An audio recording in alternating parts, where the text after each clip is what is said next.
Welcome to the Vision by Protiviti interview. I'm Joe Kornik, Director of Brand Publishing and Editor-in-Chief of Vision by Protiviti, our content initiative where we look far into the future to examine the strategic implications of big topics that will impact the C-suite and executive boardrooms worldwide.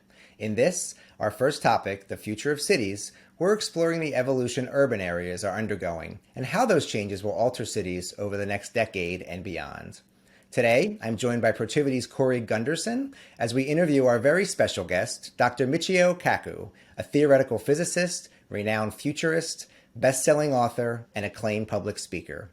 He's been featured in and starred in several science programs for TV on the Discovery Channel, the Science Channel, and the History Channel.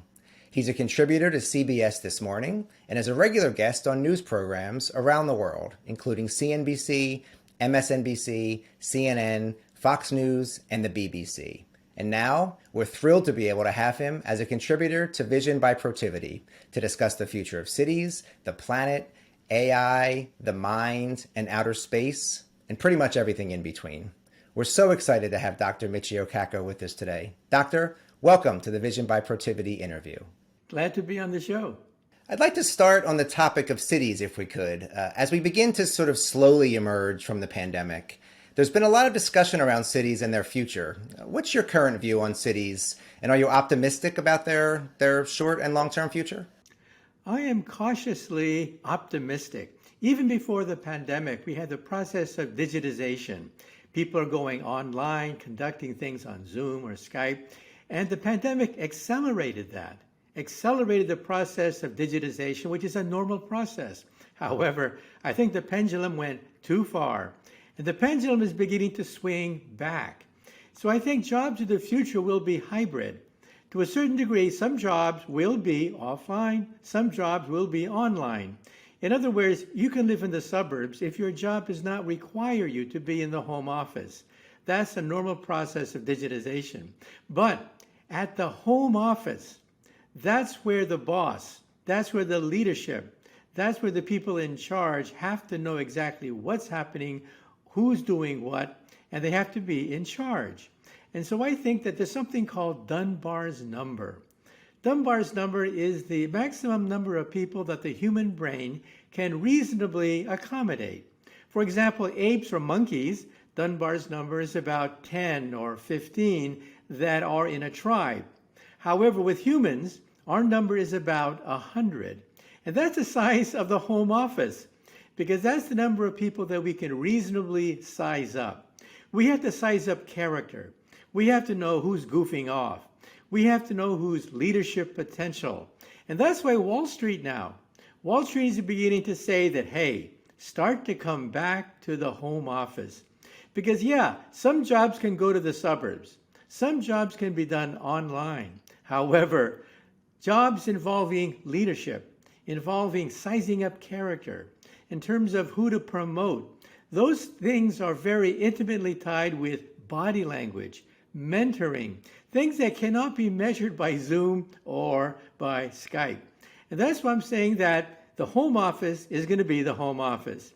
That's going to be where leadership sizes up the situation, understands who does well under pressure, and that's going to be Dunbar's number. For example, at Christmas time, how many Christmas cards do you send out? Roughly 100 or so. And that's the number of people that your brain can reasonably accommodate, judge character, and that's why it's so important that we have the home office once again. There's plenty of other sort of things I know that go into sort of making a city function. And when we talk about the future of city, things like AI or transportation, climate, how do you see these things impacting the cities as they go forward? Well, everybody knows that electricity is everywhere. Electricity is in the walls, in the ceilings, in your body even. In the future, artificial intelligence will be everywhere. Sensors placed throughout the environment to make things live. For example, smart roads. Roads will have sensors embedded in them, so we'll know exactly where the traffic jams are, the choke points. We'll know exactly where the traffic patterns are. And cars, of course, will be driverless for the most part, meaning that when you want to find a parking slot, you simply talk to your car and say to your car, find a parking spot, It scans the city with artificial intelligence, finds out where to park the car, and again, it parks itself. Later, you simply talk to your wristwatch and call for your car once again. So the bottlenecks, the choke points, will be alleviated with artificial intelligence. For example, delivery systems will be, for the most part, done automatically and also by drones. Drones can deliver packages in the air, and it's going to relieve the traffic jam on the streets if deliveries can be done automatically by drones and by artificial intelligence systems. And of course, people like Elon Musk have the Boring Company, where they even expect to drill underground in order to alleviate some of the traffic bottlenecks that we have plaguing the cities. And so there's not going to be one magic bullet. Not going to be one magic bullet, but a combination of driverless cars, smart roads, roads that are intelligent, that can size up the situation immediately, delivery systems which are automatic and artificially intelligent. So the combination of all these factors will help to make the city more livable. Yeah, very interesting. What if we could just touch on climate briefly in terms of where you sort of see that and how that impacts the cities going forward? Well, I think what's happening in Miami is a wake-up call. We have the tragedy of a building right next to the ocean where engineers did not properly analyze the corrosion of the system to salt water, to rain, to rust, and as a consequence, buildings have collapsed. That's a wake-up call because about 50% or so of the world population lives not too far from the ocean. Populations of any nation are usually concentrated toward the ocean. That's where the jobs are, that's where transportation is most easily accessible, and that's where people migrate toward. But a consequence of that is that as sea levels begin to rise, certain cities may go underwater. Look at what's happening to Venice. Venice, in some sense, is a wake-up call for the people of Europe. And what's happening in Miami is a wake-up call to the people of the United States that, yes, we would like to have beachfront property. Yes, we want to be right there next to Mother Nature, but there's a price. There's a price you pay for it. And already, certain cities like London have locks on the rivers to make sure that the flow of water does not overwhelm the resources of that city. So that's one of the prices we're going to have to pay for urbanization, and that is we're going to have to deal with climate change, the rising of sea level rises, and of course, hurricanes. Right. I think you're hitting on a lot of key and critically important points. And my initial reaction, I guess, is to your answer is, do you think we're up for the challenge? I mean, where do you see the investment coming from, the energy, the perseverance to get these sort of things done? Is that a private sector initiative, a public sector initiative, or some sort of combination of both? It's going to be a combination of public and private initiatives because, of course, there are strengths and weaknesses. The strength of government projects is you can amass enormous amounts of resources over long periods of time, things that we can simply write the check for using our taxes. That's the advantage of working with the government. That's why we have huge projects like the Manhattan Project or the space program. But it's lumbering, it's slow, it's wasteful, it's bureaucratic. And that's where the private sector can come in. The private sector is nimble, is fast. People can go in and out, less waste. Waste is cut out. For example, less bureaucracy, less red tape involved. So there's going to be a combination of the two. And just remember that the public sector is going to be dragged screaming and yelling so that it begins to address some of these questions, especially of infrastructure. These are questions that taxpayers usually don't want to pay for. But if you want to have cities, if you want to have jobs, if you want to have a vibrant economy, these are things that have to be addressed by the public sector, which can initiate big projects, and the private sector, which can make money by cutting down on the waste, by increasing the efficiency of these systems and increasing the efficiency of infrastructure. I think one of the challenges going on right now in cities around smart cities is again the public and private when we talk about cyber and sort of technology, right? You said you're in New York City. There's data everywhere, right? There's sensors, there's cameras, and all that data undoubtedly will bring many positives. I mean, there's potentially some privacy issues that come along with it. So I'm curious your thoughts on sort of people's level of tolerance for that level of intrusion. I think it could vary culturally, probably. But how do you sort of see that playing out? Sort of the smart city versus surveillance push and pull as we go forward? Well, as you said, some of it is social. In Asian countries, for example, places like Singapore, South Korea, there's a lot more tolerance of invasive governments poking around, trying to figure out where diseases are spreading. In South Korea, for example, when there's an outbreak of the virus, doctors and government officials can come immediately in and quarantine the area and stop the flow of the economy on a drop of a hat. You can't do that in the United States. In the United States, there's much more freedom of expression, much more suspicion about big government. And you have to find a balance which is part political, but part cultural as well. Now, if you have too much Big Brother, too much surveillance, then yes, you can shut down whole cities, whole provinces like what China did. China was able to get an early grasp on the virus by simply shutting down whole sectors of their economy. You can do that, but not everyone tolerates Big Brother. China, because it's more totalitarian, was able to do that. South Korea and Singapore, to a lesser degree, were able to do that. But in Western societies, they're not going to tolerate that. Too much government intervention means Big Brother. But however, if you have too little input in terms of regulation, then things go wild. Think of what happened in 1929.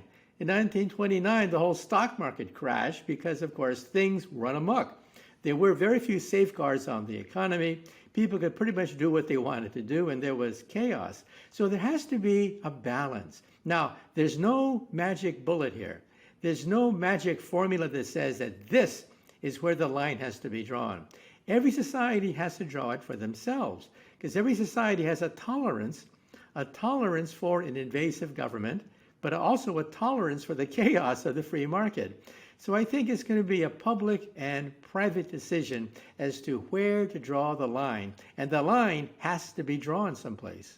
I've watched your 2057 series on the Discovery Channel, and I certainly recommend our audience do the same if they haven't seen it. It's wonderful. In that series, you focus on what life will be like in the year 2057, and in one episode, you focus specifically in on the city. I'm not necessarily going to ask you to look quite that far out, maybe just to 2030 or 2040 or who knows. 2050 is a nice round number if we want to go that far out. I'd love to hear your thoughts on it. What will be possible that far into the future? And most importantly, will cities continue to be the cultural, creative, and economic centers that they are today when we look that far out into the future? Well, the question is, where does wealth come from? Most of the wealth of modern society comes from cities, but historically, there were different theories as to where wealth came from. Politicians like to believe that wealth and prosperity comes from taxes, but taxes simply rearrange wealth, doesn't create wealth. Economists like to believe that printing money creates wealth, but that simply means you have to pay off the debts by printing money. I see it comes from science and technology. That's where wealth comes from, but that occurs in stages. Stage one was the Industrial Revolution. We physicists worked out the mechanics of steam engines, giving us locomotives and machines. The second era was the electric era, when we physicists worked out the light bulb, electricity, magnetism, dynamos, television, radio. That's a second stage. The third stage is today, where we have the quantum theory giving us lasers, transistors, the internet, this conversation made possible because of the quantum theory. The next stage is artificial intelligence, nanotechnology, and biotechnology. And we see the beginnings of that revolution now. Artificial intelligence systems will be everywhere in the future, in your body, in the walls, in the ceiling, the floors. Artificial intelligence sensors will be everywhere. And then you asked about 2050. In 2050, we'll have fusion power. That is energy from seawater, the hydrogen from seawater, energizing our machines, giving us almost unlimited power for free. Then we'll also have quantum computers, computers that are more fantastic than any silicon computer of today. In fact, Silicon Valley could become a rust belt with the coming of quantum computers that compute on atoms, not molecules of silicon. And then third, BrainNet. The future of the internet will be not digital, but mental. We will mentally control the internet by thinking about it. Elon Musk is already investing in a company trying to lay the foundations for some of this. It means that in the future, you walk into a room, mentally turn on the internet, mentally communicate emails, download films, interact with people mentally. And so this, we think, is going to be the future of society. And then you may ask the question, well, what about jobs? What are people going to do with all these wondrous technologies everywhere? Well, there are three kinds of jobs that are not going to be replaced by artificial intelligence. N-O-T, not going to be replaced. First is jobs involving blue-collar manual dexterity, non-repetitive jobs like carpentry, like gardening, like a plumber, picking up garbage, sanitation workers. Robots can't do any of these things. Robots are adding machines that do repetitive work.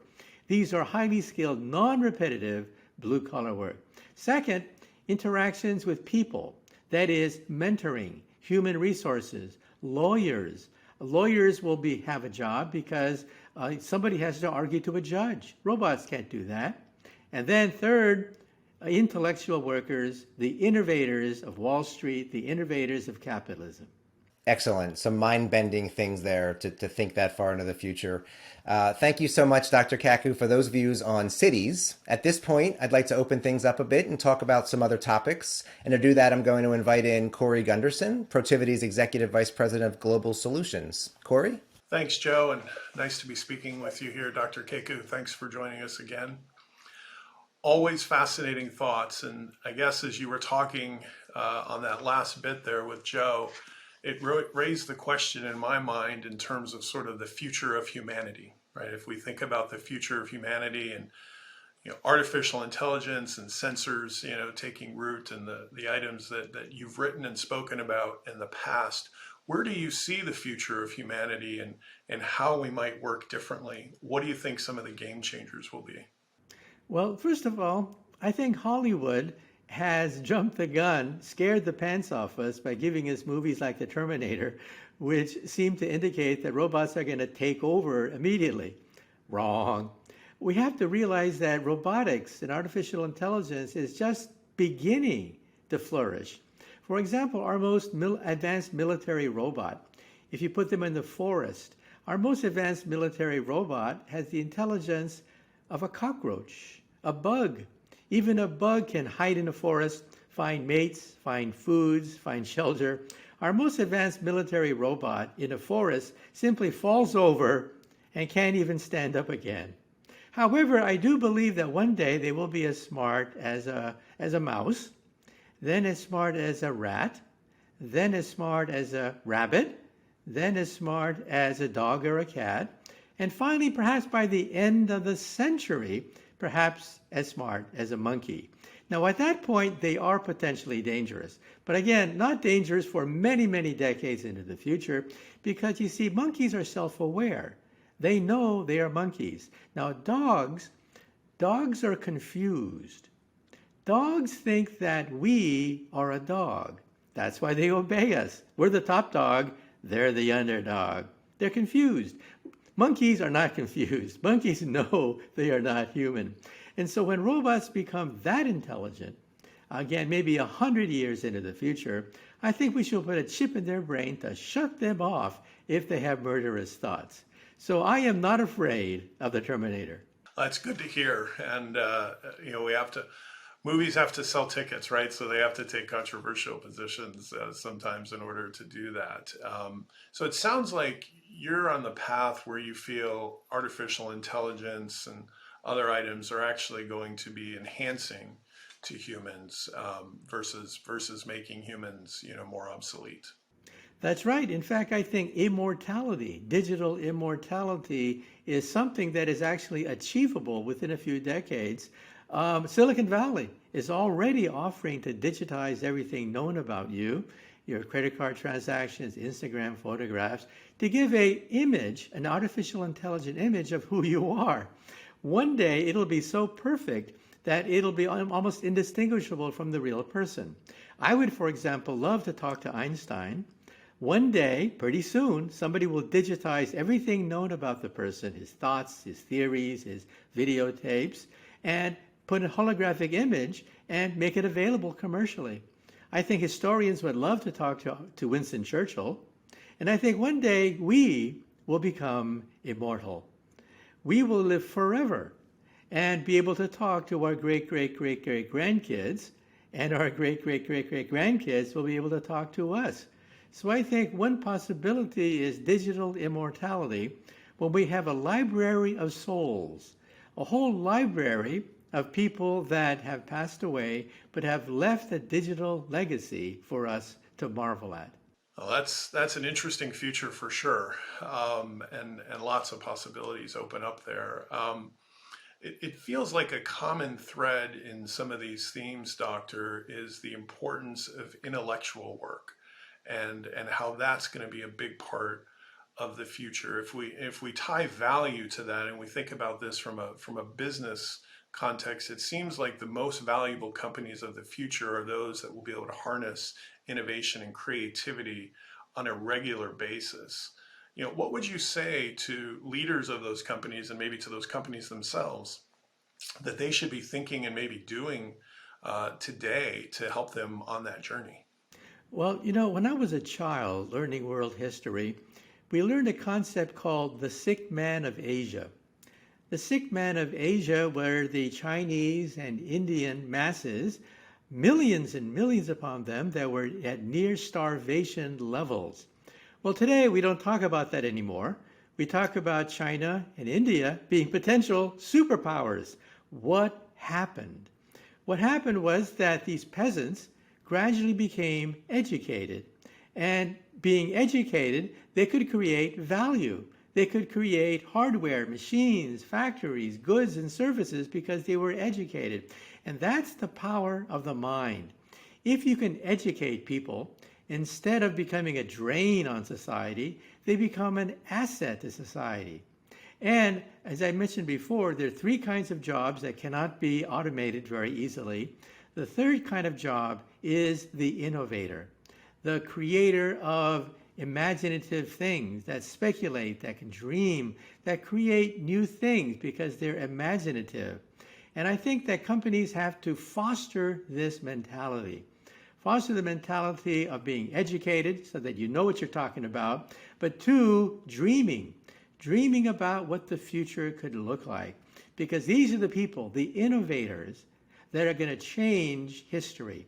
In fact, that's one problem that China has.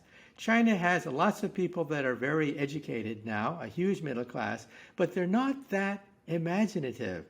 They learn by rote, and that's going to impede their ability to flourish in the cyber future where imagination, innovation, creativity, leadership become a primary concern. And I think companies which foster that atmosphere of innovation are going to be the companies that survive and flourish in the future. Well, that should be good news for Protiviti. Innovation is one of our three values, and we're very excited by what that can do. And our belief is to drive innovation into everything we do all the time through all our people. So it's a big order, but one we're working hard towards. It seems that there might be some implicit items in what you just spoke about, Doctor, in terms of innovation and dreaming and creativity. Do you think that's something that the business world can address in their own curriculum and training for individuals, or do you think that's something that we also need to perhaps evolve, our traditional education systems around the world to start to bring more of that into play? Well, when you talk about education, I personally believe that our educational system does a pretty good job of training young people to live and flourish in the year 1950. Now, the only problem is we don't live in 1950 anymore, but our educational system is well suited to live in that world which no longer exists. And so that's why I think that we should teach the curriculum for school children in a way that brings them up to the future. The future belongs to the educated, the creative, the imaginative. These are the people that are going to change history rather than simply repeat history of the past. And that's a tall order because you're talking about changing the curriculum of a massive public educational system that is pretty much mired in the past. But that's what you have to do. The future does not wait for anybody. The future only waits for those people who are imaginative, creative, and innovative enough to grab it and run with it. I think you have to be bold and help create the future versus just letting it happen. Doctor, if we look back over the last couple of decades and we think about the companies and businesses that dominated, the top of the stock charts, the value positions, the revenues and the growth, the General Motors, the General Electrics, and others, they've now given way to, in many cases, technology-based companies or data-driven companies in one way, shape, or form. The Amazons, the Apples, even some might argue, a lot of the banking organizations that are processing data. If we look forward, as part of our vision program over the next couple of decades, where do you think, what industries will be on the list of the top revenue companies, the top value companies in, let's say, 2040? When you take a look at the industries of the past, they were mainly based on oil and coal and fossil fuels. However, the fuel for the future is going to be data. Data will be the fuel for the future. And the companies that dominate the future will be those companies that I call leaders of perfect capitalism. Now, let me explain. Capitalism is a system whereby prices are set by supply and demand, and there's private ownership. That's it. That's called capitalism. But capitalism is imperfect. You don't know who's cheating you. You don't know what prices really are. You don't know who's deceiving you in the marketplace. Prices fluctuate. And that's where computers come into the picture. Computers can give us a more accurate assessment of what prices really are in real time. So we can see the bottlenecks. We can see the choke points. We can see the friction of capitalism. For example, why is Amazon one of the biggest companies on the planet Earth? Because they digitized the middlemen. They digitize a source of friction in capitalism. And so that's one way in which value is generated by decreasing the friction, by decreasing the choke points, the bottlenecks, the dead ends, the speed bumps in supply and demand. And those companies of the future, those companies of the future which will dominate things, are the companies that can streamline the middlemen, streamline the waste, the inefficiencies, the redundancy of the marketplace, and they're the ones who are going to survive into the future. Oh, fascinating. Thank you. And I guess as a last question, having the privilege of speaking with a theoretical physicist, a futurist, and with very recent news, even over the weekend, on the continued exploration of space, I guess I'd like to ask and maybe end with sort of your views on the future of outer space and how that interacts with some of the topics we've spoken about today. Well, I think there's a whole frontier waiting for us to explore, and that is outer space. First of all, people ask me a simple question, why bother? And that is, well, the dinosaurs did not have a space program. And that's why they're not here today. There are no dinosaurs in this room because, of course, they had no space program and they had no way to escape that asteroid that plowed into Mexico 66 million years ago, wiping out 90% of all life forms on the planet Earth. They were helpless. Well, we're not. And prices are dropping like a rock. You know, it costs $10,000 to put a pound of anything in orbit around the Earth. That's your weight in gold. Think of your body made out of solid gold. That's what it costs to put you in near Earth orbit around the Earth. To put you on the moon costs about $100,000 a pound. To put you on Mars costs about $1 million a pound, and the costs are dropping. That's the key. Take a look at the history of the airlines and the railroads. Initially, they were for transporting freight, goods, troops, hardware. That's stage one. Stage two was when wealthy individuals wanted to create luxury liners and comfortable ways of transporting themselves across the country. Now we're in stage three. Prices have dropped to the point where mom and dad can now get on an airplane and get on a train. Now we're entering stage two of the space program.